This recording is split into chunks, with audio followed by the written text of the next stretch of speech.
All right, continuing on with chapter 5, this is page 127, and we have another cycle here, which is the phosphorus cycle. And let's actually go down to the picture first for you to draw. So we have this basic interaction between producers and consumers. Basically, how we get phosphorus in our body, and we need phosphorus for ATP. If you remember, ATP is basically the energy source in humans, adenosine triphosphate. And also DNA has a sugar phosphate backbone. So we use phosphates in our body quite a lot. Okay, so we eat plants to get our phosphate, but then our poop or our animal waste or dead things give producers phosphate. So decomposition and waste not only produce nitrogen, but it also produces phosphates that plants need to grow. Plants absolutely, not just plants, but producers, phytoplankton, algae, they all need nitrogen and phosphates. And naturally, it's come from animal waste and decomposition of dead things. Okay, so this is our basic cycling here. And then there's a couple of things that come in. The weathering of rocks adds phosphorus, P for phosphorus, into ecosystems as well. The largest reservoir of phosphorus is rocks, and so weathering of rocks through rain and erosion can bring that phosphorus into ecosystems for producers to use. Humans, we also mine guano, which is seagull poop. We also have manure from farm animals, which we can take that and, we can also mine it from rocks. So these are artificial ways we get fertilizer. So if you go to the store and you buy Miracle-Gro or you buy other kinds of fertilizer, the phosphorus is going to come from one of these sources. And so on our crops, we can put one of these or a mixture of them to get phosphorus on our crops, and crops are producers. So let's go up here to the phosphorus cycle. The largest reservoir, sorry, that's a misspelling, that should be an R at the end. The largest reservoir is rocks or sediments. Weathering of rock releases this phosphorus into ecosystems. Phosphorus is a limiting factor in ecosystems because it has to really come from the weathering of rock.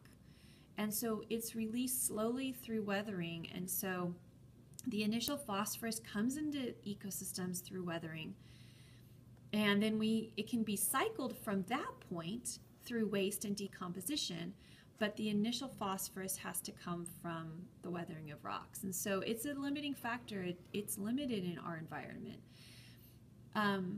It cannot be synthetic. So nitrogen can, through Haber-Bosch process, nitrogen can be man-made, but phosphorus cannot. So we get it from getting it from rocks that are mined or harvested in guano or bat cave poop. It seems weird, but it's actually very valuable. Guano is seagull poop that we have in caves also, and then bat caves. All of that is nitrogen and phosphorus rich, very phosphorus rich. Human waste is also very full of phosphorus. Okay, so how do we alter the nitrogen cycle? I'll leave this up here. So we use detergents. If you use detergents like dish soap and dishwasher soap, it has a lot of phosphorus in it. California has actually banned a lot of phosphorus in our detergents because of the problem of phosphorus runoff and eutrophication. But that's California. It's not in everywhere. All right, so phosphorus can run into streams and rivers. If you wash your car with a detergent with phosphorus, it's going to go into the storm drains, which go right to the rivers. Untreated sewage is high in phosphorus. So in the United States, we treat our wastewater, which is sewage. And so we extract out that phosphorus, but a lot of poor countries do not. Or there could be sewage leaks and sewage spills, and that happens even in the United States. Places like Malibu, they have some broken sewer lines that people can't find, but they know it drips down the cliffs into the ocean, which is really gross. So some of the beaches in Malibu, we're not talking the public beaches like Zuma, but some of the little smaller beaches that are harder to get to, they have sewage that drips down the cliffs into the ocean, and so that's going to be high in phosphorus. It's also going to have nitrogen in it, but human sewage in particular has a lot of phosphorus. And then we have crop fertilizer that we spray on our crops and can cause eutrophication that we learned before. So down here we have these bullet points and know several of these ways to prevent eutrophication. These are really good ones to memorize for an FRQ, hint, hint. Be aware that the first one here is not detailed enough. Reducing fertilizer use on farms and lawns is too vague. How do you reduce fertilizer use? And the other ones tell you. So don't write the first one. Write the first one plus something else, and that's how you would get the point. So if I said, for an FRQ, describe 2 ways to reduce